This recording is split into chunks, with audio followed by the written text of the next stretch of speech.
Oh, it's a two-poem morning. How do you I mean, that's really over the top, isn't it? All right, so here we go. We're going to start with Rumi. The breeze at dawn has secrets to tell you. Don't go back to sleep. You must ask for what you really want. Don't go back to sleep. People are going back and forth across the doorsill where the two worlds touch. The doors are round and open. Don't go back to sleep. The breeze at dawn has secrets to tell you. Do not go back to sleep. You must ask for what you really want. Don't go back to sleep. People are going back and forth across the doorsill where the two worlds touch. The door is round and open. Don't go back to sleep. And another famous, somewhat modern poet from TS Elliot. At the still point of the turning world, neither flesh nor fleshless, neither from nor towards, at the still point, there the dance is. But neither arrest nor movement, and do not call it fixity. Where past and future are gathered, neither movement from nor movement towards, neither ascent nor decline, except for the point, the still point. There would be no dance, and there is only the dance. At the still point of the turning world, neither flesh nor fleshless, neither from nor towards, at the still point, there the dance is. But neither arrest nor movement, and do not call it fixity, where past and future are gathered, neither movement from nor towards, neither ascent nor decline, except for the point, the still point. There would be no dance, and there is only the dance. Good morning, dear, beautiful humans. There's only the dance. There's only this. There's only now. But now has such a fullness to it. The Tibetans speak a lot about emptiness, the emptiness of the self. But then they add a word that makes it really quite remarkable. They say, the fullness of emptiness. In the Satipatthana Sutra, the teachings on mindfulness, there's a refrain that's repeated 16 or 18 times. And it says, the meditator attends to origination factors in the breath and dissolution factors, and both. The meditator observes internally and externally, and both. The meditator cultivates sufficient mindfulness to know there is breathing, or there is walking, or there is hearing, or there is fear. There is this. There is mindfulness. And so we are invited to be aware deeply, sensitively, lovingly of the fact of impermanence. Every breath sings the entirety of the impermanence song. And we can observe this breath in ourselves and in those around us, in our pets. We can observe everywhere that impermanence is the truth. And it can be profoundly simple, simply knowing there is breathing, there is feeling, Vedana, there is discomfort or dis-ease. So let us do something, perhaps, or maybe not. We could simply sit here and be aware of the dance of anicca everywhere within us and around us. Or we could come home to the sensations of life in the body and the breathing. Each breath has its birth. Each thought has its birth. Foundationally, we can take refuge in the Buddha, in that which is awake, that which is the still point, in this world location where I, quote, sit. There's a siren. It's an ambulance siren. Someone's life is changing radically. May the merits of our practice be shared with this person. Quite possibly, members of their family are hurriedly dressing and getting ready to go to the hospital. but they're separated from their loved one right now. And this, of course, is not a rare occurrence. It's always happening. So a siren is no distraction. It provides a moment to awaken to compassion, to wisdom.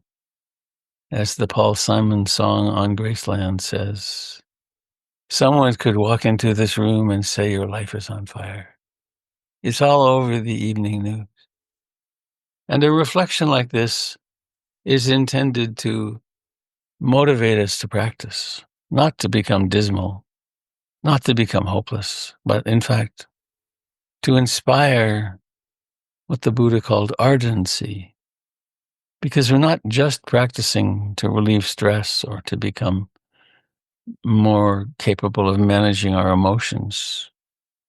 We are practicing what the Buddha called the deathless. And so we settle back into this moment, into the still point within which everything arises and passes. Remembering from time to time, perhaps, the simple and profound teaching from Ajahn Chah. Anytime you wish to bring your practice into perfect balance, simply remember this moment is like this. Perhaps the mind at this moment is in deep bliss, or perhaps it is agitated, unhappy, restless. This is how it is right now. And this is the way we stop the war, all the wars, allowing intimacy to arise.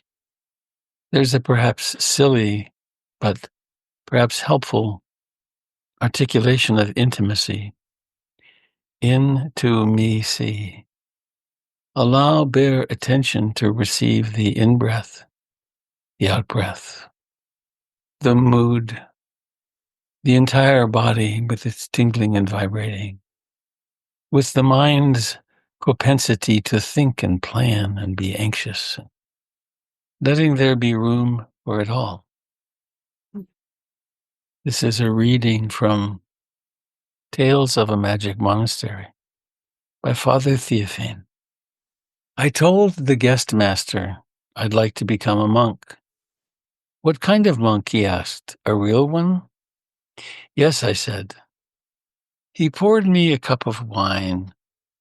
Here, take this. No sooner had I drunk it than I became aware of a crystal globe forming around me.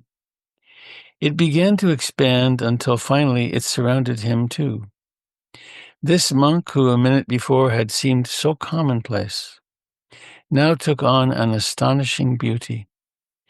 I was struck dumb. After a bit, the thought came to me, maybe I should tell him how beautiful he is. Perhaps he doesn't even know. But I really was dumb. That wine had burned out my tongue. But so great was my happiness at the sight of such beauty that I thought it was well worth the price of my tongue. When he made me a sign to leave, I turned away, confident that the memory of that beauty would be a joy forever. But what was my surprise when I found that with each person I met, it was the same. As soon as they would pass unwittingly into my crystal globe, I could see their beauty too. And I knew it was real. Is this what it means to be a real monk, a real person? To see the beauty in others and be silent? Please let us open to the beauty in ourselves. Or more poignantly, please allow the beauty in yourself to be known to you. Perhaps reflect upon your kindness and goodness. Of course, the mind is very skilled at creating a litany of failures. And there certainly have been those. Greed, hatred, and ignorance come with every birth.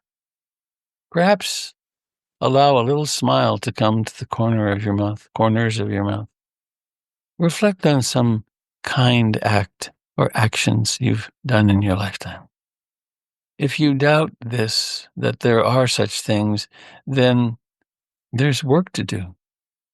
Many, many times you have put your needs on the back burner to care for someone else. Let those times feed you. And speaking of goodness, something propels you to come and meditate together, to support each other, to go on your inner journey of awakening. This is goodness. There are complex forgiveness practices. There's several in my podcast and a bunch on YouTube. But there's another approach to forgiveness, which is very simple. And that is to forgive yourself for every failure in your entire lifetime right now. A spiritual truth is that you have done the very best you could in every single circumstance, because that's how it is. Allow that little upturned corners of the mouth to exist. And there might be words. It might be, I forgive you, or I love you, or I'm so glad you've been my personality this lifetime. It is a costume, after all. Dare to let go of all the self-hatred in one moment. It'll probably revisit, but perhaps it'll never be the same again. The breeze at dawn has secrets to tell you. Don't go back to sleep. You must ask for what you really want. Don't go back to sleep.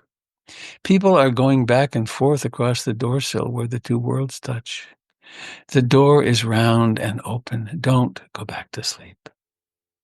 Allow each breath to be a love blessing for yourself at the moment of your birth. And remember, you can be there to catch that baby, to hold this baby against your bare chest and breathe and cry, to welcome yourself. I love you. You can love yourself at any age of this lifetime. Perhaps maybe the most difficult ages, when the catastrophes happened. Every catastrophe has been training for the healing you took birth for. Allow this body and this experience of self to sit here in great ease, no matter what's happening.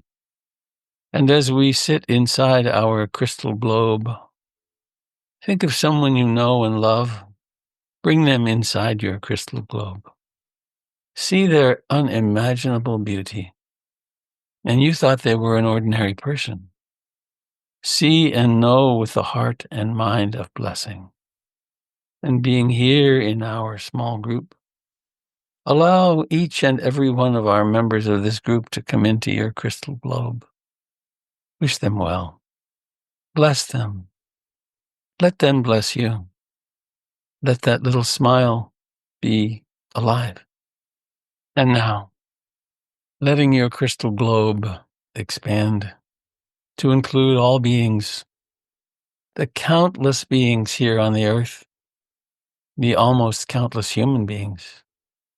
Every being is a part of us. The Buddha said that in this long, endless train of rebirths, every being has been your mother, which then means your brother and sister, your adversary, your enemy, your beloved, your lover. Every being has sat at your funeral. Even the slightest glimpse of this, how can we not be loving?